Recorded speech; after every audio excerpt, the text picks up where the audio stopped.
Hello, everyone, Mwah. and welcome back Mwah. to the Social Pillow. My name is Jared, also known as the GM Chef. Joining me, as always, are my wonderful companions. Thea, how are you?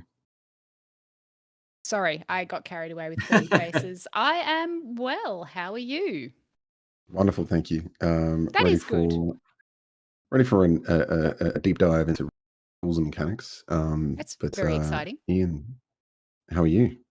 Yeah, man, I'm good. Good to see you. Good to see you, Thea. Glad to be back. Yeah. Yeah, I love that we're talking about the rules side of things today as well. That's going to be interesting. So thank you for the intro. And guys, just welcome everyone out there in our chat. It's really good to see you, and those of you listening in future. Welcome to the Social Pillar, our ongoing conversation about the value of role-playing games, crafts, cultures, and communities in our world. Now, before we get started, I'd like to acknowledge that we're coming to you from Aboriginal land, and I'm coming to you particularly from Darug land.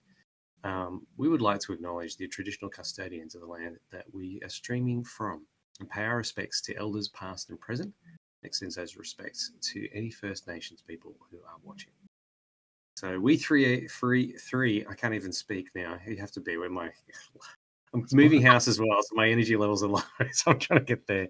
Yeah, he's moving Ian's on Bali, overseas he's to busy, escape he's his life of moving. crime. I know. Taking over the Overseas would world. be too much. It's literally 40 meters away from my current place. But anyway, Hey, three forever GMs welcome you we to our forever conversation.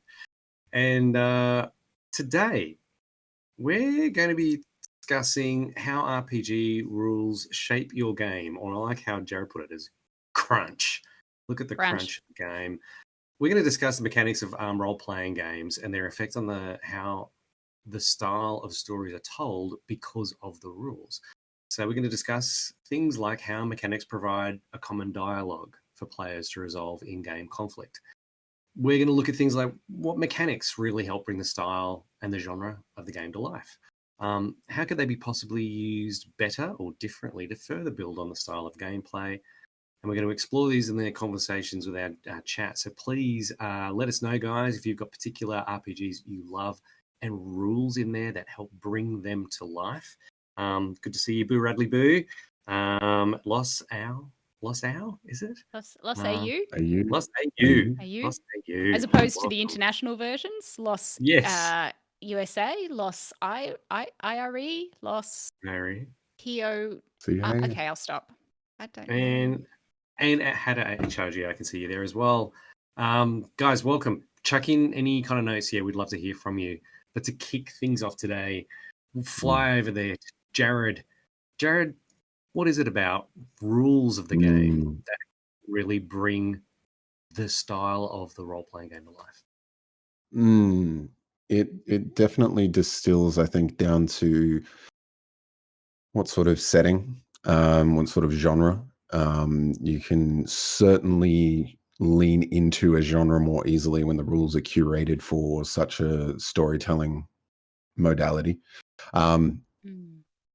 We definitely love our rules, I'd say, in terms of as a gaming side of things. Like, you could just write a novel, you could write a screenplay, or anything. If you wanted to just do the storytelling, you have so many modes of free form. And when Yeah. it's this live, improvised, collaborative thing, we need a common dialogue in order to have everybody on the same page. We need to establish how do we resolve conflict as elegantly or as complex as some systems can be. And as long as everyone's having fun, it doesn't matter whether you're trying to pick up Maglock in Shadowrun or whether you're just trying to do a bear or crime thing in Honey Heist. There's a way to resolve a challenge. There's a way to also just determine the outcomes, because again, instead of saying that this character does this and the other person reacts like this, or when you shoot your bow, the arrow hits or doesn't, it just, in my mind, it summarizes down into preventing the schoolyard imagination sort of fallacy of kids running around playing cops and robbers, and they go and bang bang and pretending to immerse themselves in that little narrative that they have.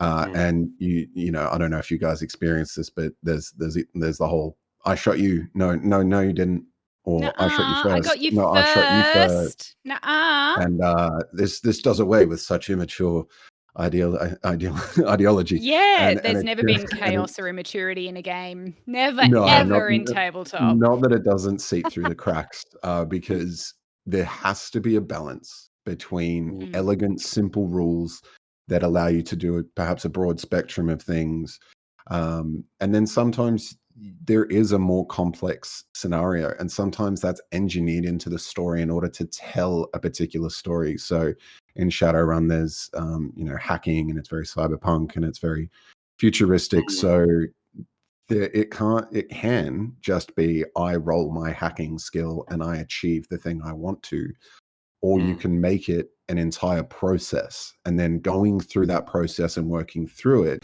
inherently helps shape the story and guide it. So there might be there's several steps to breaking a maglock in Shadowrun, for example.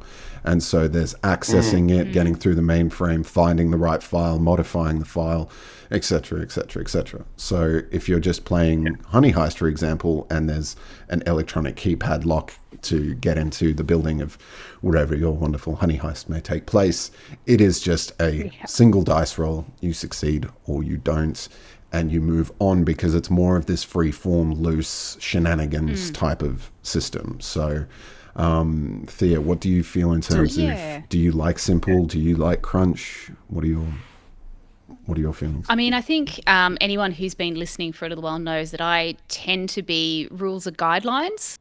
Definitely your Pirates of the Caribbean kind of approach to rules. That said, I think that, as you said earlier, it is really important when you have a group of people coming together who all want to have fun, who all want to feel comfortable having fun, that there are those guidelines are there. I mean, I'm thinking of some particularly chaotic games I was listening to recently. There's a podcast, the Oxventurers Guild. They're on YouTube. They're great. They don't sponsor us, but you should check them out. And recently they played one shot of a rule system called You Awaken in a Strange Place. And similar to Honey Heist, similar to Lasers and Feelings, this is, I think, maybe a 2 or 3 pages worth of rules. It was chaotic. It did end with a TPK. But the rules that they had were enough to at least, let me go back. The way that the rules were written encouraged and supported the style that these wonderful 3 players like to play, or 4 players, including the GM. But it gave them a structure and a framework and a way to resolve incidents. And even though you make up all the stats in the game session, I think one of their stats was laughing. One of them was not getting too drunk. One of them was lollygagging. These are the skills that they came up with on the spot, but you still make checks against those skills. And even then, of course, I think that is set up to shape a very chaotic, very fun, improvisational kind of game. The rules facilitated that. And I think that's kind of, looking at systems outside of D&D particularly, is where I think you can really see how the style of rules and the weight and the technicality of them can really shape the gameplay. And I think that appeals to different kinds of players. I mean, the 3 of us are different kinds of players, and I think that different levels of technicality and rules appeal to us. Is that sort of what you think, Ian, or do you That's a good question. I'm really glad you brought up, because the whole idea of crunch, I mean, it's a game, so we're going to have rules around it to make sure that, like the common narrative you talk about as well, absolutely, the common dialogue of, right, here's the framework, this is where we're playing in, this is the world we're playing in, here's the kind of characters you can play, and here's how the game plays. And it's like having that expectation set up for any RPG is great. In terms of crunch, it really depends. I think it depends on what kind of game you want to play. And growing up with Dungeons and Dragons and some of the older school games, there was some serious crunch. It actually kind of evolved by 3rd edition to just 3.5 is nuts with the crunch, I think. And Pathfinder is very similar in some ways. And it's great if you like that. And I know some people really do. There was another rule set called Rollmaster many, many years ago, and the crunch in that was insane. There was a lot of D100 rolls about how your skills were. But that's kind of a particular thing. And if you really like that, great. As long as, everyone, it kind of lends to a certain style of play as well. And it is about that progression, I think, and about developing those, whatever it would be. And Sorry, D and also, Dog is breaking some rules. I'm still listening. I will be back. Okay. What's the narrative of this story? Very simple, is that he breaks rules. Theo runs after. One of those trouble players. Well, we've got, I don't mind crunch. It depends on the game. I think depends on what you're trying to do, what you're trying to achieve. And I think also the style of the game makes a big difference. So it's like D&D 5th edition, people have talked a lot about that. It's made it a lot easier in comparison to things like 4th and 5th edition. But going away from D&D, like you were saying about Honey Heist, for anyone out there who doesn't know much about that, mentioning 1 or 2 pages worth of rules, that's it. And it's not even, it's like one. It's like, it's so simple. You have 2 major statistics, 2 major features that you have. Yeah. And that's it. And then it's just knowing that working with those means because you only have that many, it keeps it very freeform. And it is really good as an intro kind of game. And it is, as opposed to something like D&D or another game, I'm going to be talking about one later called RuneQuest, which is much more tactical, much more actually kind of gritty as well. You've got games which are much more about the story and evolving the characters and their growth over time. So combat can come into it, but it's not the epitome. It's about how do you keep together. You mentioned Shadowrun, for example, Jared. That's actually about you guys are runners trying to live in this world, trying to survive and make money. And so there's that kind of that grimy cyberpunky kind of feel to it, but that it's all about them living in this world, and that's a big deal. As opposed to a high fantasy combat, to beat the bad guy, to win and get treasure, and that's a very particular kind of feel. And I'm fascinated by the rules for each of those games that facilitate that. So I found crunch tends to come into, for me, the things that I've seen where it really gets driven is where it comes into combat and building skills and abilities there, where you can have people with, munchkins basically who have incredible abilities. Or then there's the treasure thing where there's like so many things of treasure and that, and then it becomes about, if you've ever played the game Munchkin, the card game, it's nuts.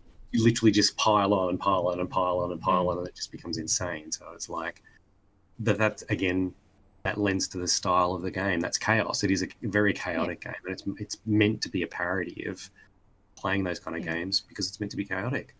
So I don't know about crunch. What do we mean by crunch? What does that mean? Well, I was wondering that as well. But I have another thought, but we should probably define crunch first. This is my brain with 1,000 tabs open thinking at once.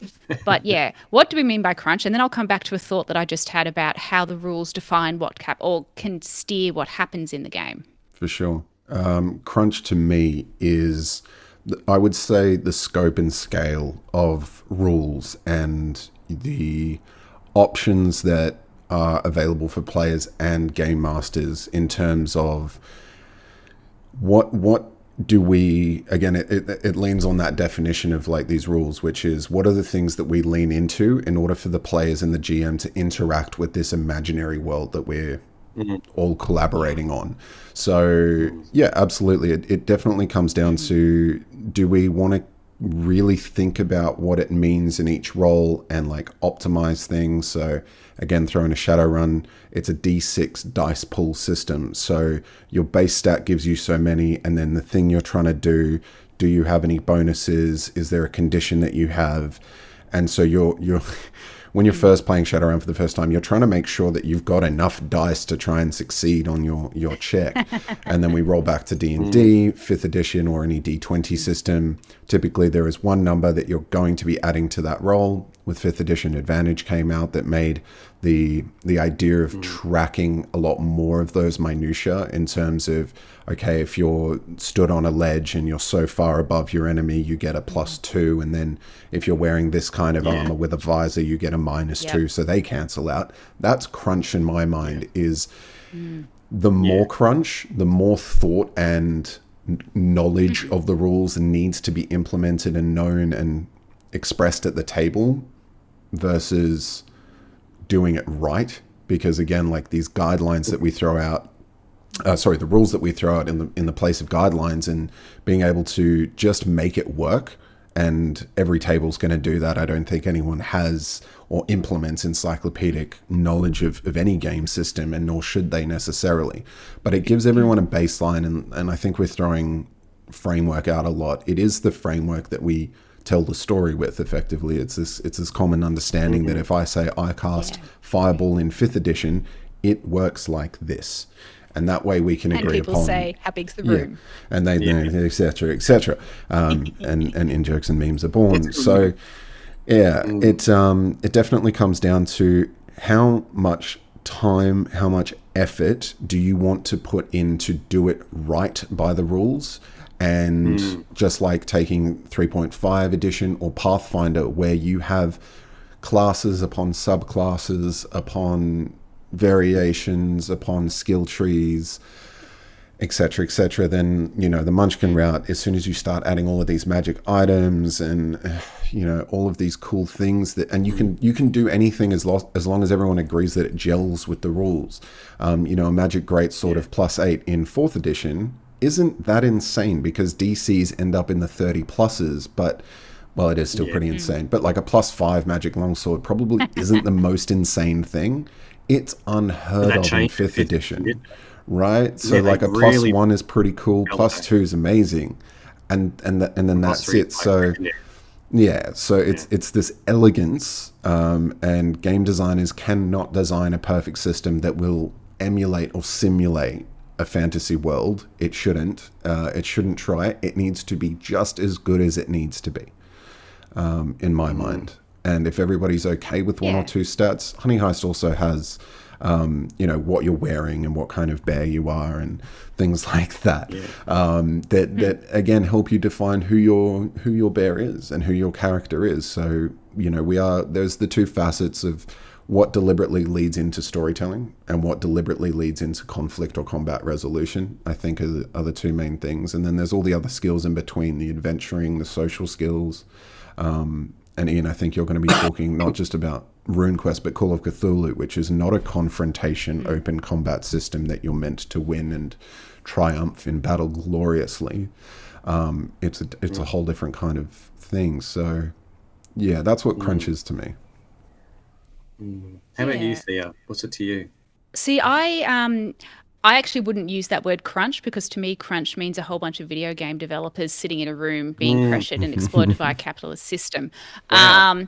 But I think that using it in this this context works in terms of it's the crunch on the brain. It's how much is going to go into it. But I wanted to pick up on something that Jared said that I thought was really interesting and tied into the point that I got super excited and managed to control myself from talking over everybody to make, is that the rules, where the rules are heaviest and where the rules focus, is where the game is steered. So the example that I'm thinking of, going all the way back to sort of the original editions of D&D, is there was a lot of rules around combat and a lot of rules around how you could get XP and progress. And a lot of that was loot based. And I know I'm simplifying.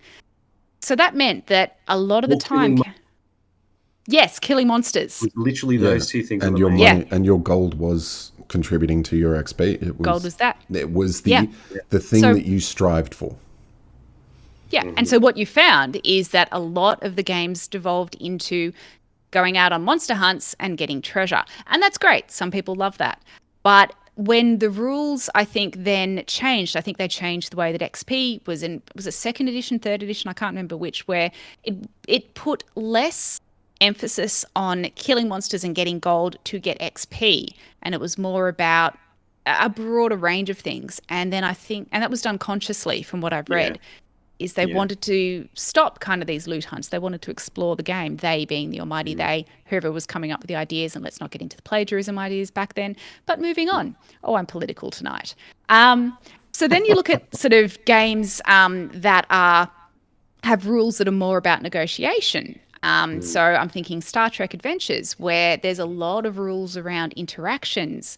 There's a lot of rules around operating a ship and around science. So that is where I think that the game makers intended the game to go. So I think that is a really important and really insightful thing you said, is that where the rules are heaviest, that tends to be, I think, where game creators feel like the bulk of the game would be spent, because that is where you need the most guidelines. That's kind of what I'm thinking in that. Ian, do you have thoughts on that? Yeah, I completely agree. Actually, it's just building on that. You can see that all the RPGs that we've played, we know the focus. Like, you can see that D&D evolved also to really incorporate more of the social elements. I mean, they even got to the point where they shifted from experience points to being saying, well, you could instead just use milestones. You can say there's a milestone in a story that you guys get up to after you've reached this certain goal or whatever it is. And by that point, you level up. And so it takes away, that's like the difference in Crunch for me, because I remember trying to work out as a DM the experience points for this and why somebody gets more than that. There'd be literally, because people were smarter than other characters, were smarter than other characters, they'd get more experience than others. And I thought, well, that's not so fair, I guess. But hey, that's the system. But you're right. It's wherever the rules are the heaviest, that's where the gameplay is going to be. And something else about that I started thinking about when we're talking about these. You've got a game like Dungeons and Dragons or other games where you have classes that have progression. That means they're a little bit linear in the way, because you follow this path and you get this and you get this and you get this and you go in this way. So if there's an expectation, there's a certain, this is where the game's going to go. You can see it laid out for you. You play something else like Shadowrun, Cyberpunk, Mage, Vampire, Dragonbane. Dragonbane's similar. These games where you can put your points into any of these different kinds of skills, whatever the skills get built on, that the GM's going to actually start to build on and bring that into the game, because then you become specialists in certain things. But that's where the story lies, because you're becoming a specialist in this to help with the challenges in the game or whatever it will be. And I think that's interesting when you don't have that kind of, I don't know if railroad is the right word. I actually think it's more like, this is a framework to say you're playing a cleric, or you're playing a wizard, or you're playing handrails. Skill along the way. And to shape, hey, this is what this kind of character looks like in this game, which is really great. And that's nice, especially when you don't know much about the game, which is a really good thing. I think it's just picking up quickly in the chat. We've certainly got Quinn and Loz have made points about some games are far more rules heavy. So you've got Handmaster, which I am completely unfamiliar with. And then Quinn remembering, because Quinn is an excellent DM, potentially of a vintage of some of us here, where every point of XP was gold. And oh my goodness, it was a huge amount of work for the DM. Ordeal. It's a huge ordeal trying to go, okay, well, I defeated X, Y, Z creature. Each creature's worth this. I found a gem worth 100. I found this. And then I do, and then, like... work, it's work for the sake of work, and I think that I'm so glad that we've recognized that 50 years on with Dungeons and Dragons, there has been this conscious shift in what do the rules mean, how does that translate into play, and what kind of play do we want to see happen with our games. So obviously it's changed hands, changed designers, changed developers over the years.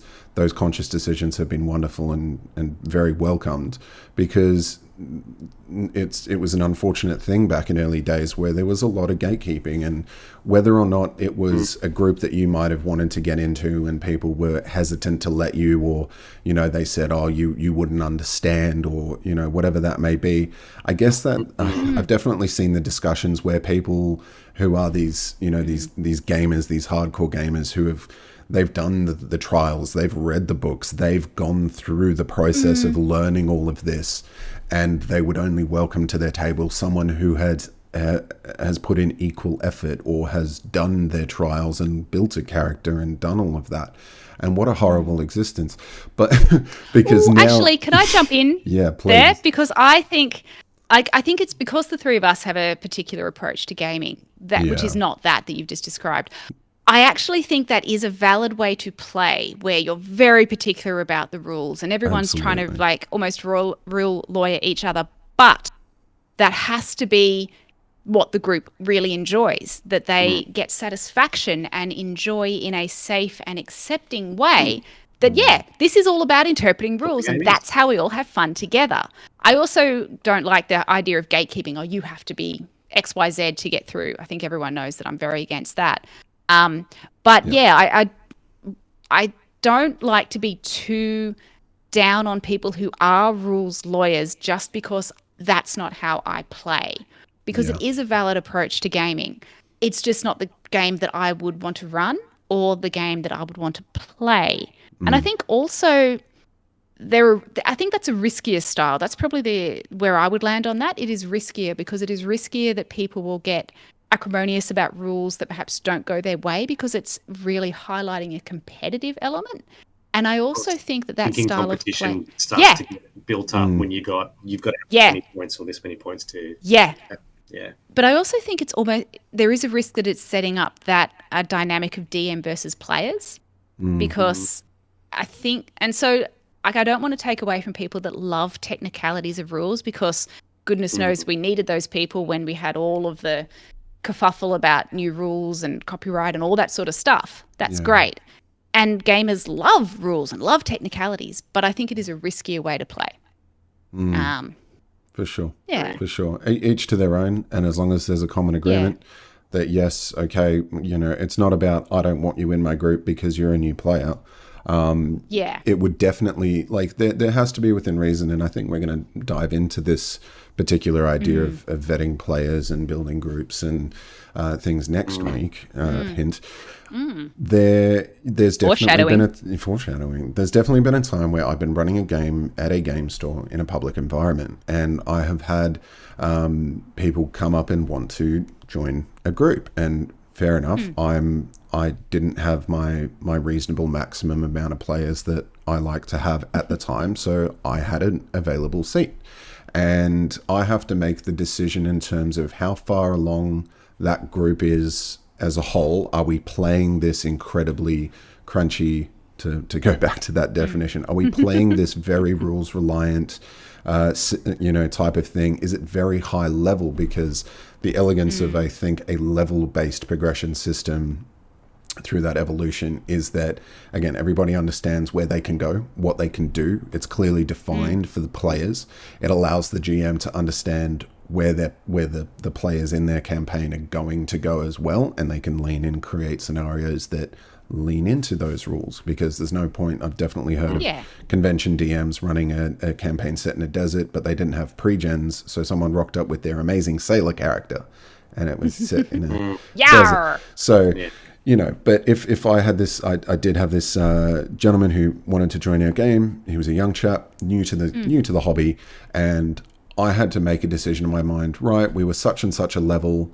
He could definitely take on, as a new player, a character of that level. Whereas if we were, say, maybe 6, 7, 8 a year into our campaign and we were getting to the 9, 10, 11th level, I would say, unfortunately, I don't think this is going to be fun for you, because you are going to either have to start at a lower level and feel that gap. Not necessarily. You can make it work. Am I willing to do that as a GM? Another thing I have to ask myself. Is everybody at the table okay with us having to slow down a little bit because we have to coach and guide and bring this newbie into the hobby?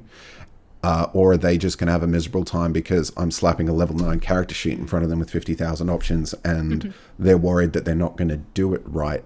Because if we just go at hurricane pace and we're going, all right, roll me this check, and now doing this, and then this is being thrown at you, roll a DC this, and they might get overwhelmed, and then they're not having a good time. And that's just as bad as gatekeeping and saying, like, that's the thing. Gatekeeping might have been the right thing in that situation, and to use that, you know, respectfully declining to have that person taken on board is how I want to define that, which means if we are at a place and time and level of the narrative and the campaign where it's either going to be more effort than it's worth, or it's going to be difficult for that player to enjoy themselves, I don't want them to have that first contact and be struggling and feeling disconnected and not belonging. So maybe it's worth just spending the time outside of a campaign and going, right, well, if you're interested, let the game store know. And if there's a group starting up, that's a perfect time to join. There is no better time for a new player to join than at the start of a campaign. It's all lower level. You learn by doing. And when you have less to do, you get a grasp of the fundamentals so much quicker. So, Thea, that was something that you wanted to talk about. Yeah, I was going to say, let's talk a bit more about that, because I think, and there's a number of people in the chat that really enjoy bringing new players into the games. And I think, and this is something where I think you and I are a little bit different, Jared, in terms of where we're willing to bring people into games. But I think that's also the style of games that we tend to play. And there's no right or wrong, though clearly mine's better, obviously. Darlings. Breeding competition, that's what we want. I don't mean that at all. I'm just going for the cheap laughs.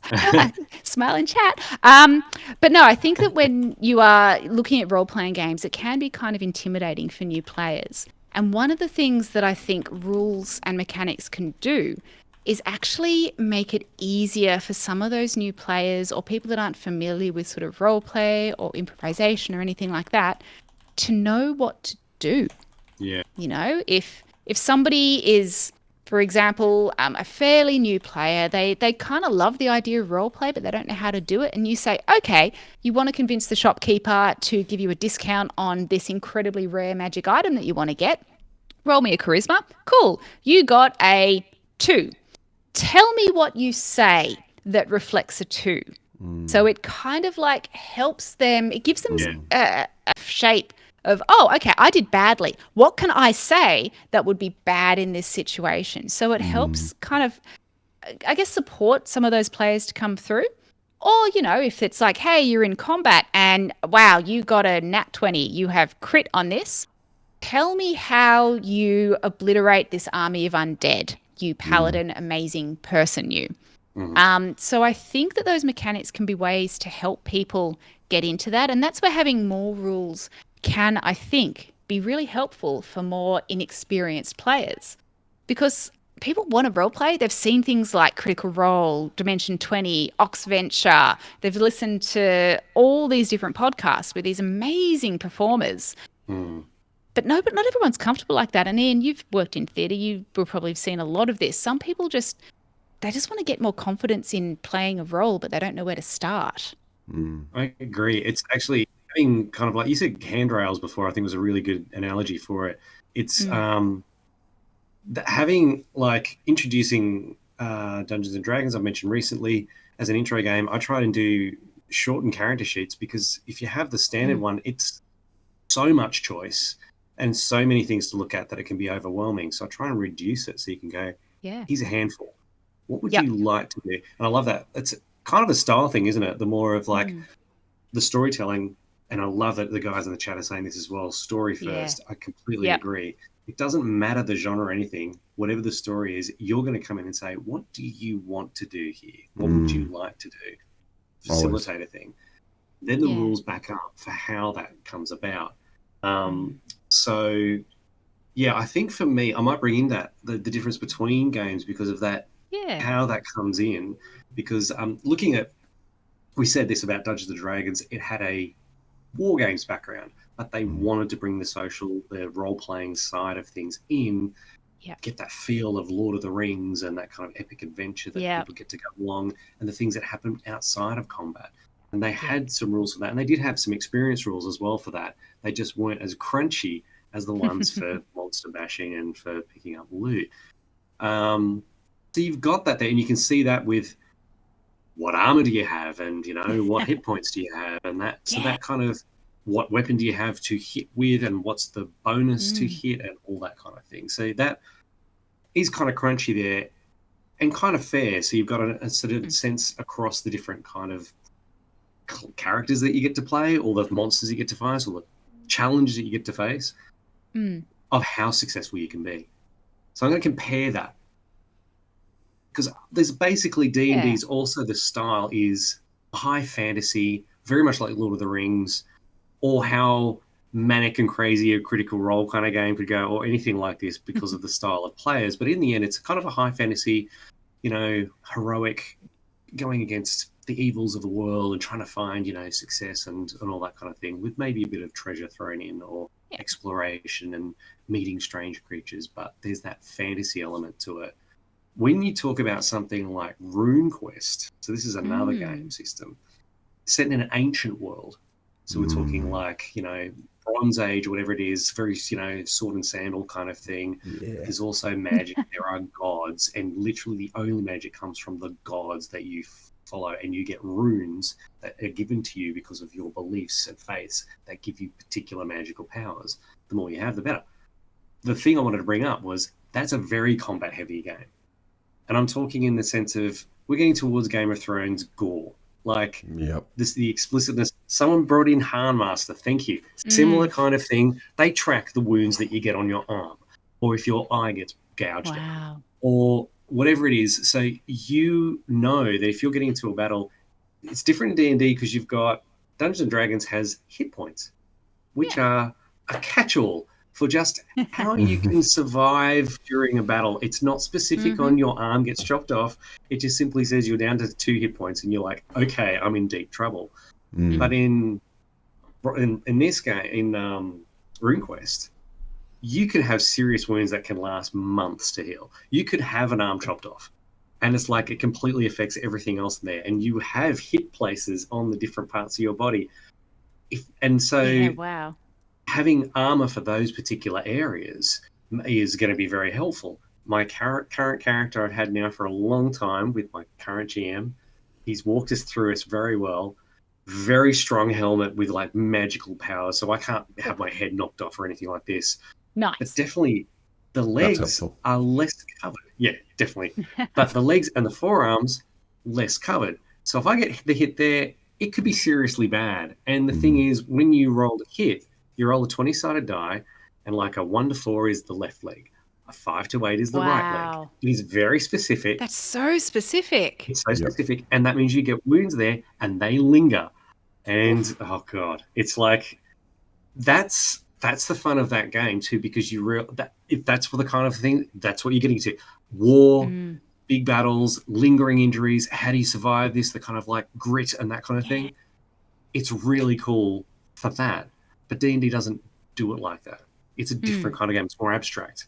And that's kind of fun for this. So you've got that kind of difference. Yeah. And if you want to jump in now, go for it, because I was going to go into one I was just going to say, it's kind of game, which I'll get to later. It's kind of going back to what we talked about before, where people that really like rules and like that specificity, some people would derogatorily call sort of rules lawyers, but there's a game that suits people who love that stuff. Oh, I got hit on the leg, and now I'm tracking that I've got a gash on my arm.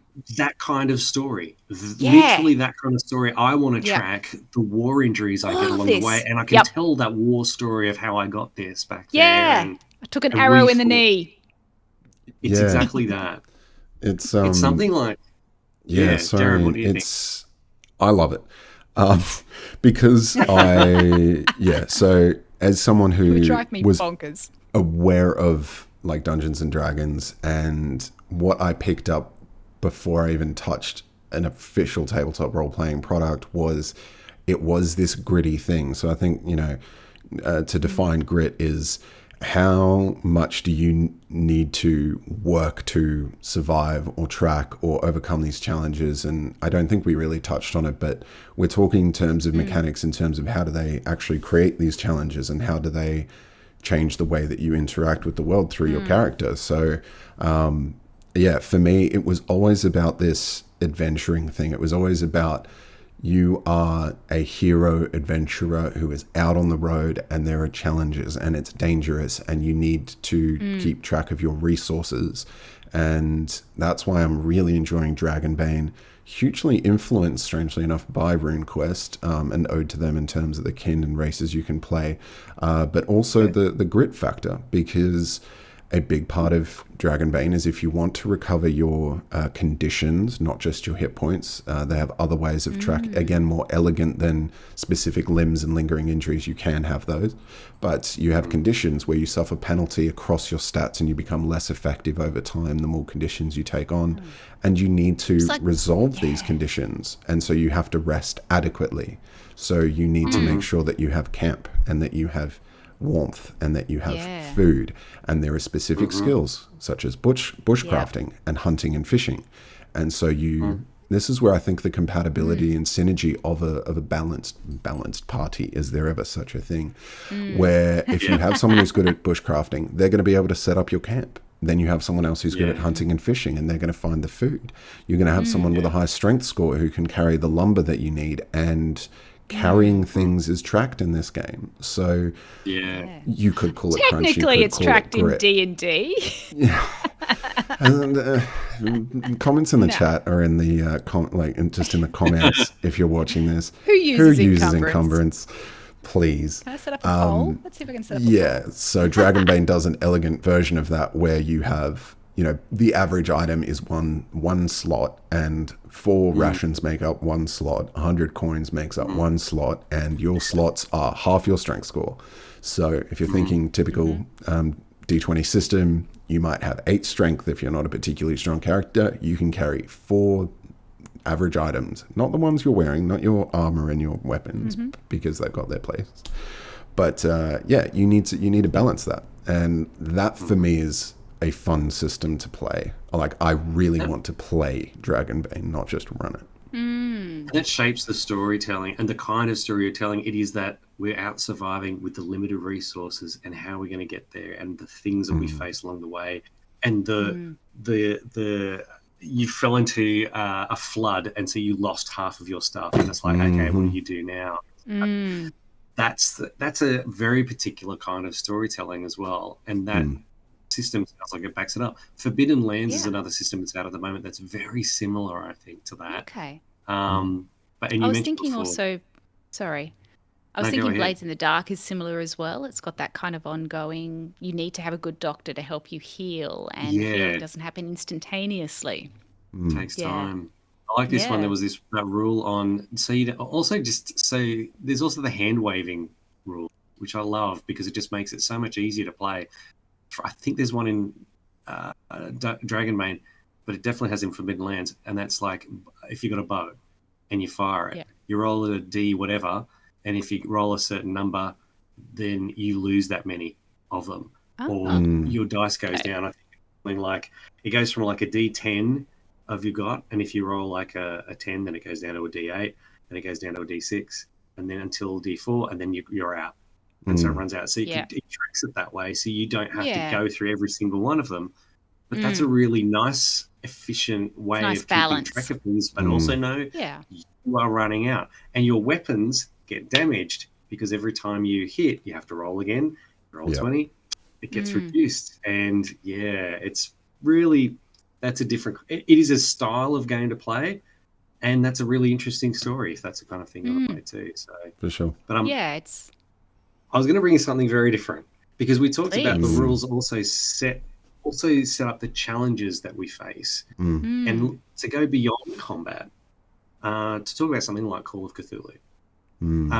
That is not a good thing to do in Call of Cthulhu because you basically, the things you face, you're probably either going to die or you're going to go insane from seeing anyway.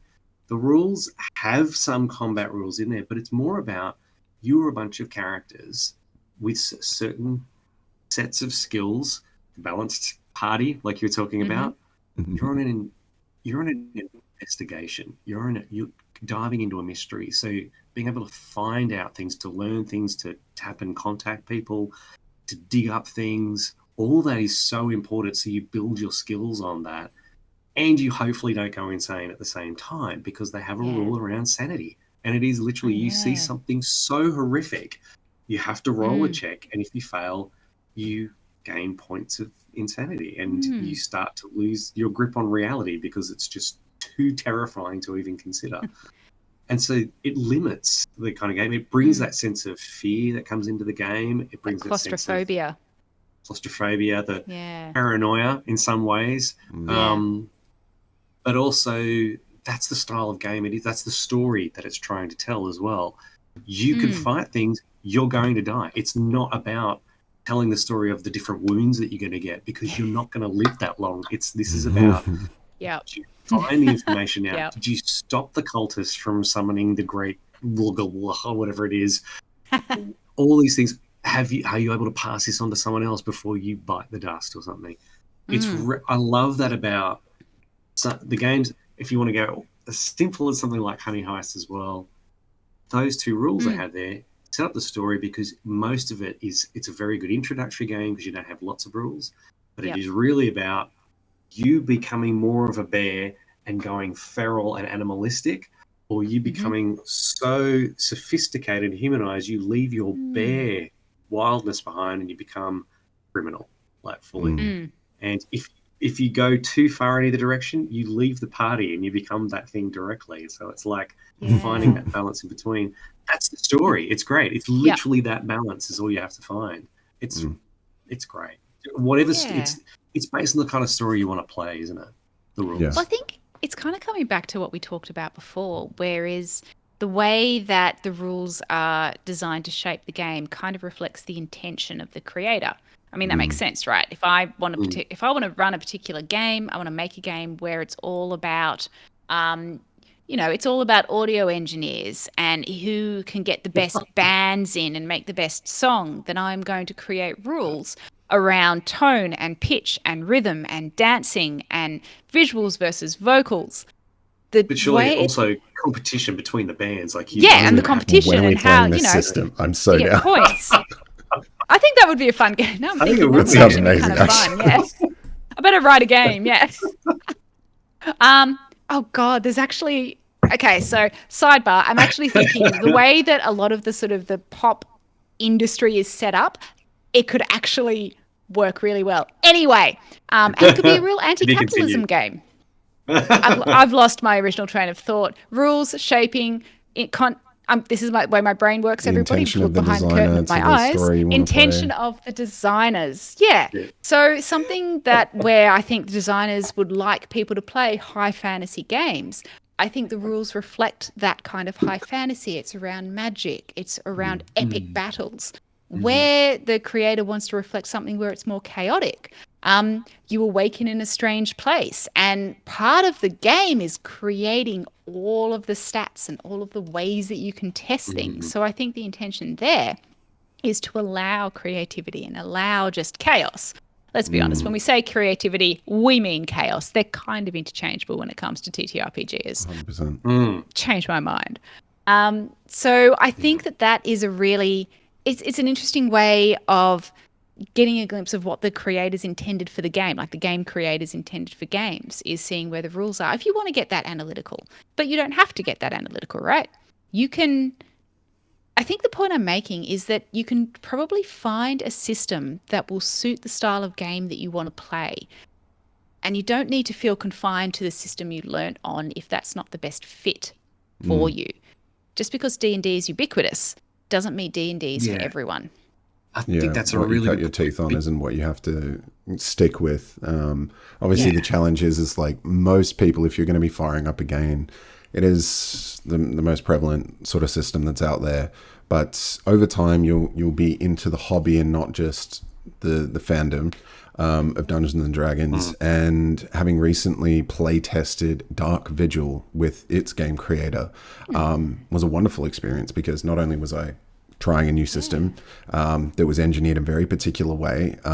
Nikki has created a rule set system that they've called the Fractal RPG system, and the setting is called Dark Vigil. So it's this Victorian era apocalyptic sort of setting where the sun and the moon and the stars and all sort of those natural forms of light have disappeared. A dark veil has been cast over the earth, and magic and superstitions and all the weird things that go bump in the night have started to become real.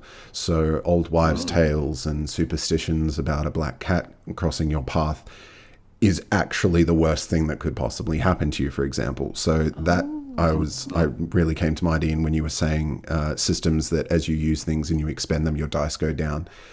They've introduced that in this. Pretty much everything you want to do, from your skill to your weapon, is a dice. That is the core tenet of the system. Everything's a dice, and if you roll a 1, you lose dice. You lose the use of that. So it's not that you're tracking the progression of the loss of the item, but you use it, and there is a chance that every time you do, you run out.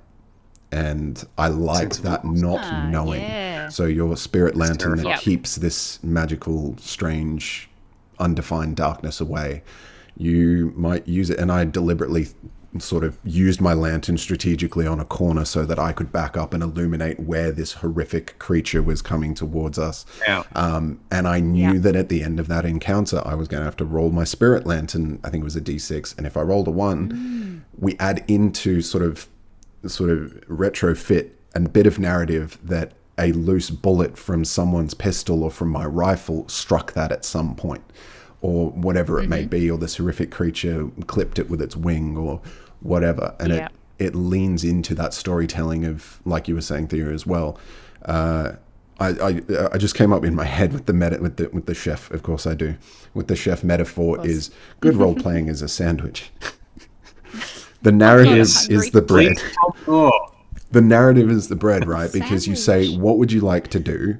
You start what you want to do. At some point, the dungeon master is going to have the meat and the filling, which is, okay, roll me this or use this, or you're going to bring that in as a player and say, I want to use such and such a skill.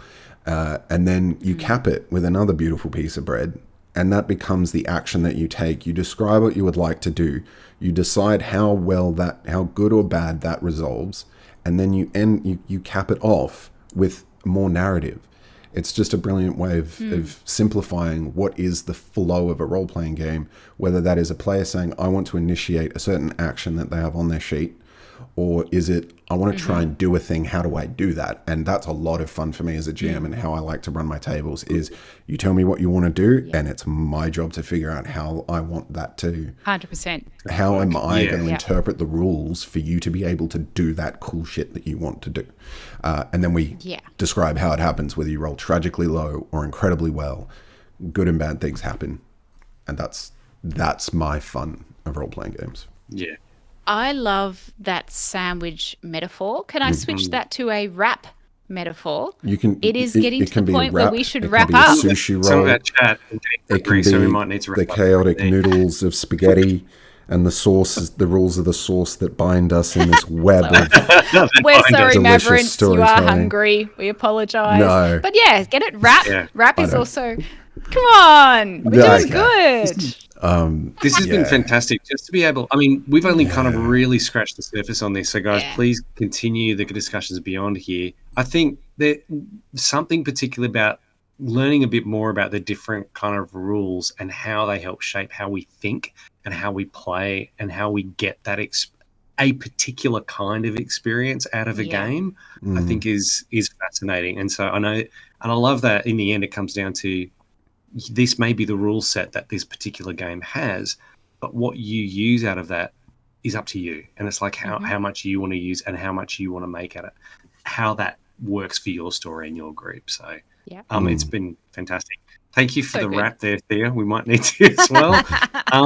Thank you everyone for joining us. It is our time, the sandwich wrap. Join us next week when we'll have a conversation, a new topic to discuss. Jared, would you like to tell us what it is next week? We touched on it. I foreshadowed it. It's I don't like how we defined it. Everything. The vetting of players, and it sounds. Oh, that's a dangerous term. It's so dangerous. Are we clickbaiting? Are we clickbaiting? Gross. We touched on it. Let's call it the art of recruitment. In terms of setting that, like, again, I feel like a broken record. Setting expectations, as I touched on, making sure that everyone's okay in terms of skill level, because we've also sort of touched on that tonight. There's a skill level that can be represented by a player of a role-playing game, whether you are a veteran, whether you are a newbie. Everyone's welcome at my table, but as long as we're all on the same page in terms of what am I expecting out of a game, and do I feel as a game master and this sort of weird ethereal role that we play as rules interpreter, rules lawyer, organizer of herder of cats, Yeah. The agent and the balancer of the chaos. We need to play this sort of pivotal role where we need to make everything gel. And sometimes that does step away from the rules and steps into the real world. And we all have to be compatible as people at a table. So I think it's an important discussion. It's a little less, I don't know. I like talking about rules. I don't like talk about, I do think about this process of making sure that everybody who wants to be in a group feels like they belong, feels like they contribute, and that everybody is having fun. So I think, we're going to look at that. I think mainly about what we want out of the group and what we want out of the players who come to join the group, but also what are the questions we can ask to help elicit that is probably a good thing, or to have at least find out where they're at. We're going to look at all of this next week, which is really good. So, guys, thank you for the summary there, though, Jared, because that's actually a really good point. It is how do we do this so that people feel really welcome and that it actually fits? That it fits. Lost just put an end cap on it so beautifully. It's not clickbait. It is game master mental health advice. Yes, absolutely well said. It's just about the welfare of everyone at that table and making sure that you aren't necessarily bringing in someone who is going to cause undue stress. And like I was saying, making sure that they feel welcomed and that they don't feel like they've been tacked onto something that is beyond their scope or ability, or they don't feel welcome. They feel where they. So, that sounds really good. Thanks, guys. We'll do that Thanks, Lost. So thank you, everyone. Thank you, everyone. That was a wonderful chat. It was great. Yeah. More to come. There's a bunch of other cool stuff that we've talked about. If you want to see, you want to see our previous episodes, the last 2 seasons from 2023, jump on our YouTube. At some point, we will be having this year appearing on YouTube, but time is wibbly wobbly and entirely relative. It all fell into the gravity well. But you can certainly catch our seasons there. Also, if you want to check out our VODs, they're all here except for episode 1. The only exclusive place you can see episode 1 is on YouTube. And I believe episode 34 where we had Renato, our very close friend. I think I've uploaded that back. It's to on Twitch. YouTube. That's on. No, I think it's somewhere. It exists, but that's on YouTube as well. So there are 2 exclusives only for our YouTube followers. That's entirely planned to drag people in. Yes. It's a strategy. And on that, with Renato and a bunch of other friends of ours, we will be at Collecticon back again for 2024 this Sunday. It's on in Penrith. If you're out here, come and join us. It would be fantastic. Thank you so much, everybody, for joining us. It's great to have you here. Thank you, everyone in chat. You're a wonderful community. We love you all very much. No, all good. Love everyone. Love you all. Right, Thank you so much for tuning in. Thank you, everyone. Ciao. See you again. Bye. Thanks, guys. There we go. We did it.